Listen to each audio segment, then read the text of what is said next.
दोस्तों, समुद्र से केकड़ों को निकालना और उसकी प्रोसेसिंग का काम देखकर आप हैरान रह जाएंगे। और क्या आपको पता है केकड़ों को समुद्र से कैसे निकाला जाता है? और केकड़ों को निकालकर कंपनियां कमा रही हैं करोड़ों रुपए। तो चलिए जानते हैं कि कैसे बड़े बड़े काम फिशिंग करने वाली कंपनियां मछुआरों की हेल्प से कैसे काम को पूरा करवाती है। और आप देख सकते हैं कैसे इस काम को शिप में लगे बड़े बड़े जालीदार बॉक्स से किया जाता है। वहीं इसके लिए हजारों की संख्या में वर्कर्स लगे होते हैं जो इन जालीदार बॉक्स को समुद्र की गहराई में फेंकते हैं और मशीन की हेल्प से जाल में लगी रस्सियों की हेल्प से इसे खींचा जाता है। यानी कि बड़ा ताकत वाला काम होता है ये। और आपको बता दें कि इन बड़े बड़े बॉक्स को फिशिंग करने वाली कंपनियां मछुआरों की हेल्प से समुद्र की गहराई में डालते हैं और इसमें हजारों मछलियां और केकड़े फंस जाते हैं और जाल को खींच के निकाला जाता है और उसमें ढेरों केकड़े फंसे होते हैं।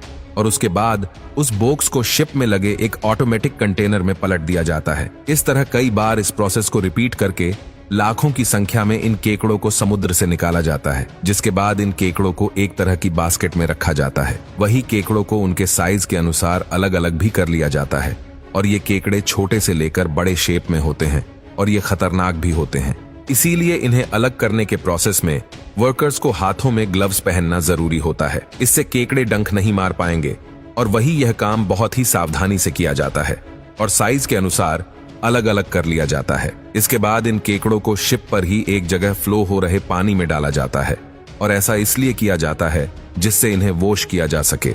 इसके बाद इन्हें बाहर वर्कर्स की हेल्प से निकाल लिया जाता है और इसके बाद इन्हें बर्फ में रखा जाता है जो एक बड़े से कंटेनर में भरी होती है। अब आप सोचेंगे कि आखिरकार इन्हें बर्फ में क्यों रखते हैं, तो आपको बता दूं कि इन्हें बर्फ में इसलिए रखा जाता है क्योंकि इन्हें फैक्ट्री तक पहुंचाने में काफी ज्यादा वक्त लगता है। अगर इन्हें बर्फ में नहीं रखा गया तो ये सड़ने लगेंगे और कुछ देर के बाद इन्हें बड़े बड़े गत्ते में पैक कर लिया जाता है जिसमें नीचे पन्नी लगी होती है।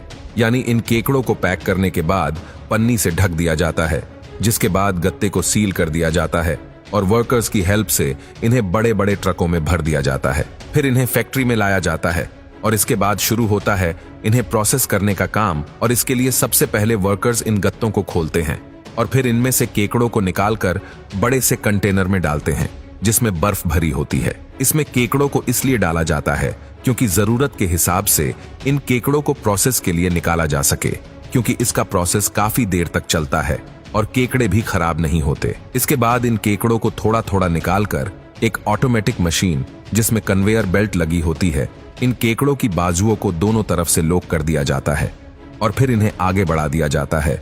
और आगे के प्रोसेस में एक स्पिन कर रही डाइस इनकी मजबूत खाल को निकाल देती है और इसे निकाल कर रख देती है। वहीं आगे जब इसे बढ़ाया जाता है तो वहां पर एक पानी का फव्वारा लगा होता है जो पानी से केकड़े के अंदर की गंदगी को साफ कर दिया जाता है। और फिर इन्हें आगे कन्वेयर बेल्ट की हेल्प से बढ़ा दिया जाता है, जहां दूसरी तरफ एक कट्टर मशीन लगी होती है जो इन केकड़े के बाजू को धड़ से अलग कर देती है। वहीं बचा कुचा भाग आगे लगी ग्राइंडिंग मशीन धड़ से अलग कर देती है, जो इस तरह करती है और आप इसे देख ही सकते हैं। वही इस काम को वर्कर्स के द्वारा भी फैक्ट्री में किया जाता है और इसके लिए इन केकड़ों को कन्वेयर बेल्ट पर रख दिया जाता है और फिर वर्कर्स इन केकड़ों के पार्ट्स को चाकू की मदद से अलग कर देते हैं और फिर इन्हें आगे बढ़ा देते हैं।